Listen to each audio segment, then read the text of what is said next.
আসসালামু আলাইকুম। ওয়ালাইকুম আসসালাম। ভাই কেমন আছেন? আলহামদুলিল্লাহ। আচ্ছা, আমি মোহাম্মদ সাইদুর রহমান, রাফিদ সিড কোম্পানিতে কর্মরত আছি। তো আজকে আমরা আপনার এই যে ধান খেতে আসলাম, এটা তো আপনাদের সমস্ত লালমনিরহাটের প্রপার বলা যায়, তাই না? তো আপনি তো এখানে যেটা জানলাম যে দুইটা জাতের ধান পাশাপাশি লাগিয়েছেন, মাঝখানে একটা আলি আছে, তাই না ভাই? তো কোনটা জাত আমাদের জাত কোনটা? আপনি কিষান টু কিষান তো এটা।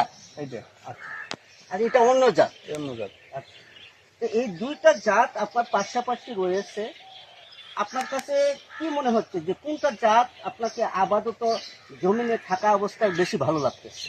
কিষান টুটাই ভালো লাগতেছে। কিষান টুটা বেশি ভালো লাগতেছে। তো যাক, আলহামদুলিল্লাহ, আমাদেরও তাই মনে হচ্ছে যে দুইটা জাতের পাশাপাশি আমাদের এক পাশে কিষান টু, আরেক পাশে হলো এটা অন্য জাতের ধান চাষ করা হয়েছে।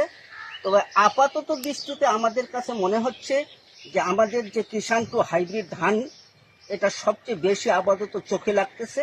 এখন বাকি ফলাফলটা হবে যখন এটা ধানটা মাড়াই করা হবে, তাই না ভাই? ঠিক। এই মাড়াই পর্যন্ত আমরা অপেক্ষা করব, এবং আমি আশা করব যে আপনি এটা আলাদা মাড়াই করবেন, এটা আলাদা মাড়াই করবেন, তাহলে কিন্তু আমরা পূর্ণাঙ্গ একটা ফলাফল পাবো। এখানে একটা জিনিস আপনার অবগতির জন্য আমি বলি, সেটা হলো আমরা যারা চাষি, আমাদের কিন্তু দেখতে হবে যে যেটাতে আমার লাভ্যাংশ বেশি আসবে সেটাই কিন্তু আমি চাষ করব, তাই না? ঠিক। সেই জন্য আমাদেরকে কোন জাতে কেমন ফলন আসতেছে সেই জন্য আমাদেরকে কি করতে হবে, অবশ্যই আলাদা মাড়াই করে তার ফলাফলটা দেখতে হবে।